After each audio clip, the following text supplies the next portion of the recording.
আসসালামু আলাইকুম, আপনারা সবাই কেমন আছেন? আমিও ভালো আছি আলহামদুলিল্লাহ। আমরা আমার স্বপ্ন পূরণ করার জন্য রূপগঞ্জ চাইছি। তো রাস্তাটা হাঁটতে হাঁটতে সামনে রাসেল পার্কে পড়ে গেল। রাসেল পার্কের ভিতরে ঢুকে পড়লাম। যদিও আমাদের টিকিট লাগে নাই, আমাদের এক পরিচিত আঙ্কেল ঘুরাইছে রাসেল পার্কটা। বলছিল উনি পার্কের ভিতরে নাকি হরিণ আছে।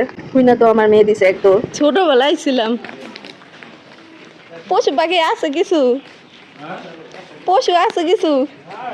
আগে তো হরিণ দেখছিলাম, অজগর সাপ দেখছিলাম।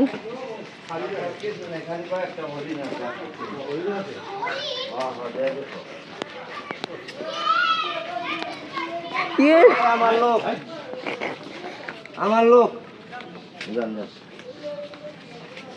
ইলিয়াস সালাম জায়গা ভাই তোমরা ঘুরে ফিরে দেখতে যাও। তুই আমারে এই গেলি জানাবি। হ্যাঁ গাইস, আমরা এখন রাসেল পার্কে আসছি। আপনাদের এখন দেখাবো কি কি আছে রাসেল পার্কে। যাও যাও, কোন দাই পার্কের ভিতরে ঢুকছি হরিণ দেখার লেগা, কিন্তু এখন পর্যন্ত হরিণেরই দেখা পাইলাম না। দেখা যাক সামনে কি আছে। আপনারাও ভিডিওটা পুরোটুকু দেখেন। এই পার্কটাতে ছোটবেলা আরেকবার আইছিলাম, আরো 10 বছর আগে। তখন এই পার্কটাতে অজগর সাপ ছিল, পাখি, হরিণ, বানর, মোটামুটি অনেক কিছুই আছে। কি করতেছে, কিছু একটা করতেছে মনে হয় ইন্দুরের গাতা ঢুকছে। মানে দৌড়, এটা কিন্তু দৌড় দিতে পারে প্রচুর। আমার ভিতরে পানি শেষ হয়ে গেছে। মানা সরা সরা।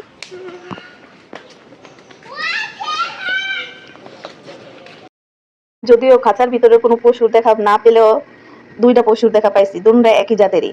তা আপনারা ভিডিওই দেখতে পাচ্ছেন। খেলো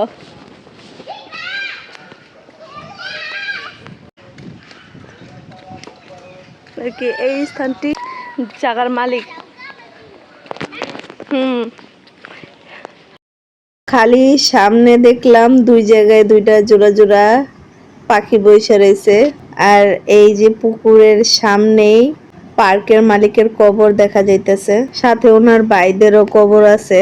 পার্কের ভিতরে তেমন মানুষও ছিল না। পুকুর পাড়ে আমার মেয়ে আর আমার বোনের মেয়ে আরেকটা গুইসাপের দেখা পাইলো। ওরা দুজনে দৌড় বেড়া কইতাছে কুমির এসে কুমির। পুরা পার্কটা ঘুরে ফেলাইলাম, এখনো খাঁচার ভিতরে কোনো হরিণই দেখলাম না। কোনো পশু না থাকলেও জায়গাটা অনেক সুন্দর আছে, আপনারা এসে ঘুরে যেতে পারেন।